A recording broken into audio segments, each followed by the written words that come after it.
आजकल तेरे मेरे प्यार के चर्चे हर ज़बान पर, सबको मालूम है और सबको खबर। हिंदी सिनेमा जगत के महान गायक मोहम्मद रफ़ी ने संगीत प्रेमियों को एक से बढ़कर एक नगमे दिए हैं, जिन्हें सुनकर लोग मंत्रमुग्ध हो जाते हैं।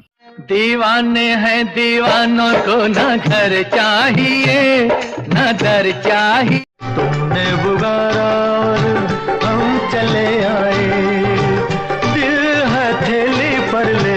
एक दौर ऐसा भी आया था जब लोगों की जुबां पर किशोर कुमार के नगमे थिरकने लगे थे। मेरे सपनों की रानी कब आएगी तू, आई रुत मस्तानी कब आएगी।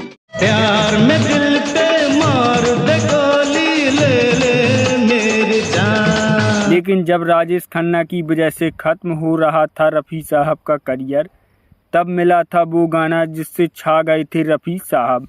कौन सा था वो गीत, कौन सी थी वो फिल्म, आगे आपको वीडियो में बताएंगे। चलिए दोस्तों, तो वीडियो शुरू करते। प्रेमी प्रेम करना जाने, हम प्रेमी प्रेम करना जाने। हिंदी सिनेमा जगत में गायक कुंदनलाल सहगल के बाद आई पीढ़ी के नवरत्न लता मंगेशकर, आशा भोसले, गीता दत्त, हेमंत कुमार, तरल महमूद, मोहम्मद रफ़ी, मुकेश, किशोर कुमार, मन्ना डे थे। उनमें से किसी की भी गायक शैली एक दूसरे से नहीं मिलती थी, सबका अपना अपना अंदाज था। उनमें से अकेले रफ़ी साहब के पास रेंज और मॉड्यूलेशन की ऐसी क्षमता थी कि वो किसी भी मूड का गाना आसानी से गा और निभा लेते थे। रफ़ी सभी रेंज के गाने आसानी से गा सकते थे। रफ़ी की खासियत थी कि वो लय बहुत जल्दी पकड़ लेते थे।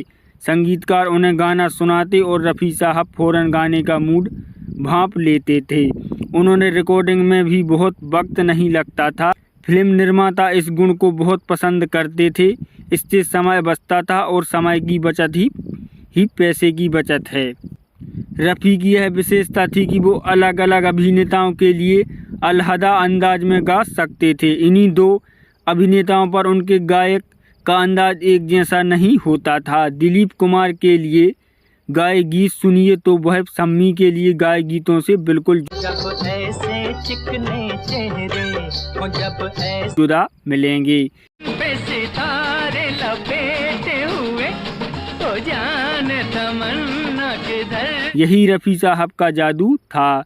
रफ़ी साहब चाहे फिल्म के मुख्य अभिनेता के लिए गाएं या फिर चरित्र अभिनेता के लिए, उन श्रवण 100% रहता था। चाहे आप धर्मेंद्र पर फिल्माए गीत सुने यमला पगला दीवाना हो रब्बा, इतनी सी बात न जाना के। या जॉनी बाकर पर, आपको दोनों ही गीतों में उनकी दक्षता दिखाई देगी।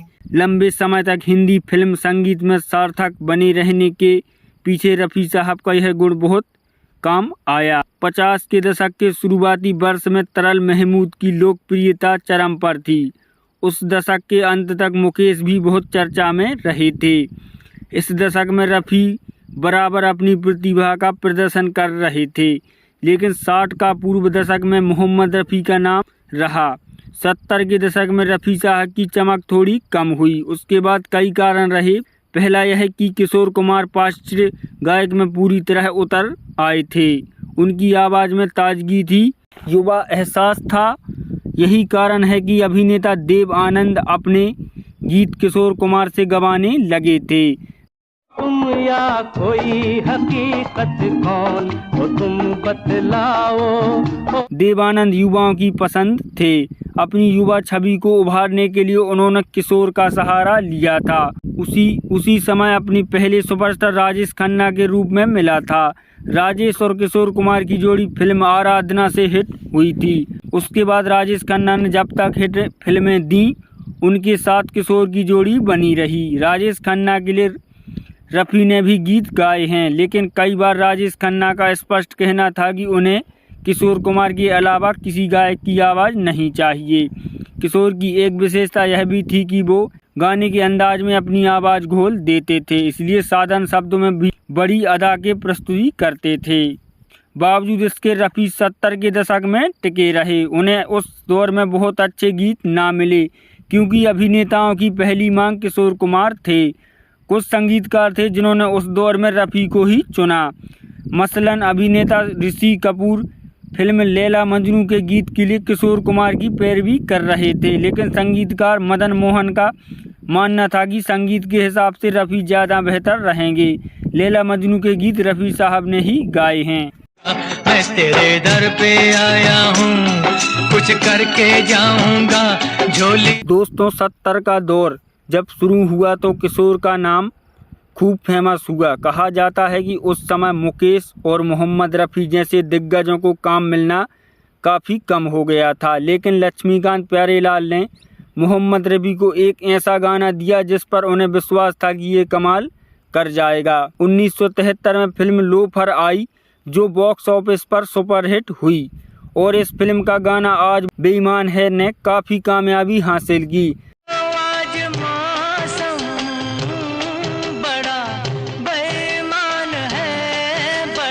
आज भी इस गाने को लोग पसंद करते हैं।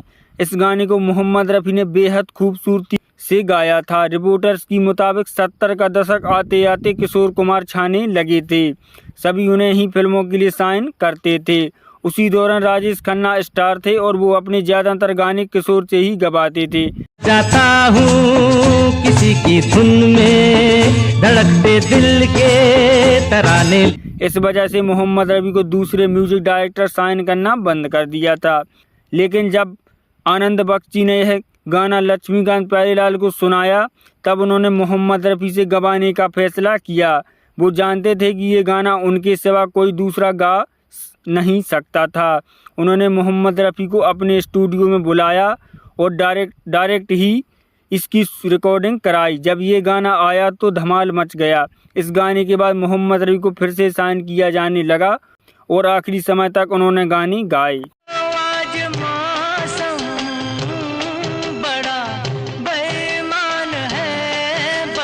लेकिन गौरतलब यह भी है कि रफ़ी साहब और किशोर कुमार बहुत ही गहरी दोस्ती थी।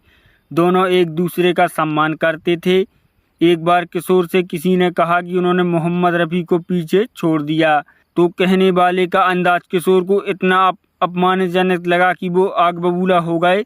जानने वाले बताते हैं कि किशोर ने उस आदमी को थप्पड़ मार दिया था।